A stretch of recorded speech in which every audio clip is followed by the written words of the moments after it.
충성! 안녕하십니까 시청자 여러분, 예비역 육군대의 황서준입니다. 우리나라의 섬유산업 기술은 긴 역사와 높은 기술력으로 유명합니다. 우리나라의 섬유 기술력은 2017년 기준 미국, 일본, 유럽연합, EU에 이어 4위에 올라와 있다고 합니다. 또한 국내에서 섬유 패션 산업은 전체 제조업에서 차지하는 비중이 7.8%에 이를 정도로 핵심 기간 산업으로 자리를 잡았습니다. 그런데 정말 웃기게도 이렇게 훌륭한 섬유 기술력을 보유한 국가에서 만든 전투복이 디자인적인 측면에서는 우수하다는 평을 많이 받았지만 기능적인 측면에서는 후진국이라는 평을 받고 있는 상황입니다.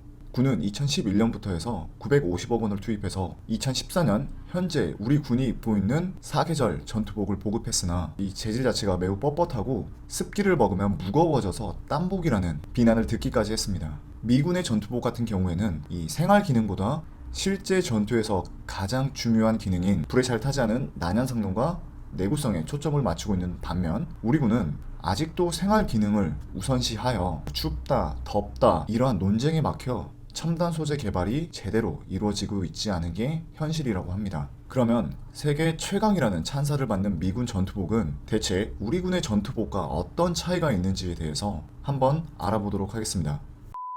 현재 미 육군이 사용하고 있는 전투복 ACU 아미 컴뱃 유니폼이라고 하죠. 이 전투복은 미국 섬유업체인 인비스타사의 나일론 66과 면을 50대 50으로 혼합한 듀폰사의 코드라 니코 원단을 사용하고 있습니다. 이 코드라 원단은 높은 내구성으로 인해서 아웃도어 브랜드뿐만 아니라 우리가 흔히 알고 있는 스트릿 브랜드 슈프림 같은 곳에서도 현재 이 원단을 사용하고 있다고 합니다. 이 원단의 장점은 통기성 같은 경우 면 100%와 동일하며 강도는 100% 면보다 4배나 높고 수분 건조 속도 또한 매우 빨라 민간인들이 입는 고가의 기능성 우류보다 성능이 더욱 월등하다고 합니다. 또한 연소 실험에서는 다른 원단들보다 훨씬 더 괴물 같은 능력을 보여주었다고도 합니다. 즉 전투복이라는 이름에 걸맞게 극한의 상황에서 사용되며 전투원 개개인의 생명을 지킬 수 있게 높은 성능을 확보한 것입니다. 그렇지만 미군은 여기서 멈추지 않고 기본적인 소재는 유지하면서 기능성을 계속 강화하고 있습니다. 지난해 1월에는 나일론과 면 비율을 57대 43으로 조정한 신형 전투복 6만 5천여 벌을 미 하와이에 주둔하고 있는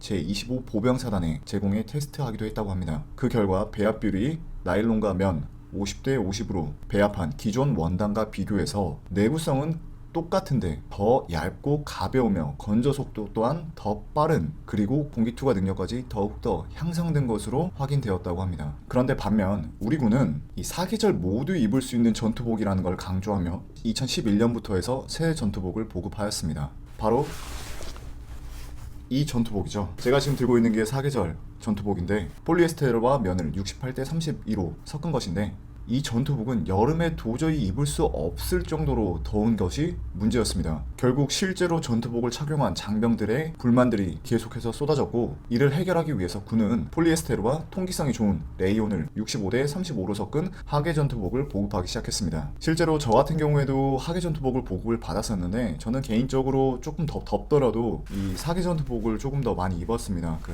하계 전투복 같은 경우에는 그 옷이 되게 흐물흐물거리다 보니까 각이 잘 안 잡혀서 보기 좋지 않더라고요. 그래서 조금 더 더워도 각이 잘 잡힌 이 전투복을 조금 더 선호했었습니다. 그리고 올해부터 군은 이 사계절 전투복을 폴리에스테르와 면 비율을 73대 27 그리고 하계 전투복 같은 경우에는 폴리에스테르와 레이온 비율을 70대 30으로 보급한다고 밝혔습니다. 앞서 설명드린 것처럼 미군은 이미 1990년대 중반부터 해서 내구성이 높고 화재에 강한 나일론과 면 혼방 소재를 사용하고 있었지만 우리는 지금까지도 내구성이 매우 떨어지는 폴리에스테르와 면 그리고 폴리에스테르와 레이온 소재를 고집하고 있습니다. 물론 이렇게 했을 땐 가격이 저렴하다는 장점이 있지만 언제까지 우리 군은 이 통기성과 가격만 바라보고 있어야 할까요? 우리나라는 전쟁이 언제든지 일어나도 이상하지 않을 휴전국인데 말이죠. 실제로 우리 군은 2000년대 초 내구성이 강한 미군 전투복과 같은 나일론 면 소재의 전투복을 개발하려는 시도가 있었다고 합니다. 그렇지만 방적 기술 부족, 원료 수급의 어려움, 군과 정부의 공감대 부족 등으로 인해서 내구성이 높은 첨단 소재 개발 연구는 계속 진행되지 못했다고 합니다. 세계 최고의 기술력을 확보하고도 연구 개발을 멈추지 않은 미국과는 확연히 다른 모습을 보입니다. 개인적인 저의 생각이지만 정말 자체적으로 이러한 개발 연구가 어렵다면 미군에서 쓰고 있는 이 코드라 니코 원단을 OEM 방식으로라도 로열티를 주고 사용을 하는 게 방산 비리로 인해서 말도 안 되게 돈이 나가는 것보다 차라리 더 경제적인 거라고 생각도 듭니다. 아시다시피 군대는 모든 작전 환경들이 화재 위험에 노출되어 있는 게 매우 많기 때문에 전투복이 불에 쉽게 타지 않은 난연 성능 기능을 갖추는 게 매우 중요합니다. 실제로 2017년도에 있었던 일이죠. K9 자주포 폭발 사고 당시 화재로 육군 장병 3명이 사망하고 4명이 심한 부상을 입었었는데, 그때 당시 병사들이 입고 있던 전투복에 불이 옮겨붙어 피해가 더 커졌다는 분석도 있었습니다.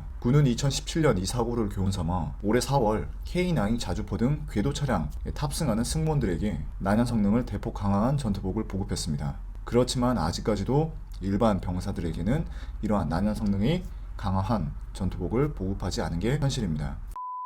군은 앞으로 인구 감소 문제로 인해서 군 병력 규모가 줄어들 것을 대비해서 워리어 플랫폼이라는 이름으로 2026년도까지 단계적으로 개인 전투 장비를 모두 개선할 방침이라고 호언장담을 하였습니다. 그런데 조금 생각을 해보면 이러한 최신화된 개인 전투 장비를 착용하려면 건강한 전투원들이 있어야 되는 건 기본이겠죠. 그러면 앞으로 군은 이러한 병사 개개인 전투원 자산이 매우 중요한 시대가 찾아오게 되는 겁니다. 그러면 군은 이러한 개개인의 전투력 손실을 막기 위해서 더욱더 많은 노력을 기울여야 되는 것입니다. 제가 생각하기에 이런 전투력 손실의 방지를 위한 가장 첫걸음이자 가장 기본적인 장비는 바로 우리가 입고 있는 전투복이라 생각합니다. 덥고 춥고 이러한 생활 기능을 갖춘 전투복도 중요하지만 생활 기능적인 면보다 생존을 최우선으로 하는 전투에서 최적화된 전투복을 우선시 개발하는 미군을 보며 우리 군도 이러한 기능성을 갖춘 전투복이 빠른 시일 내에 개발되어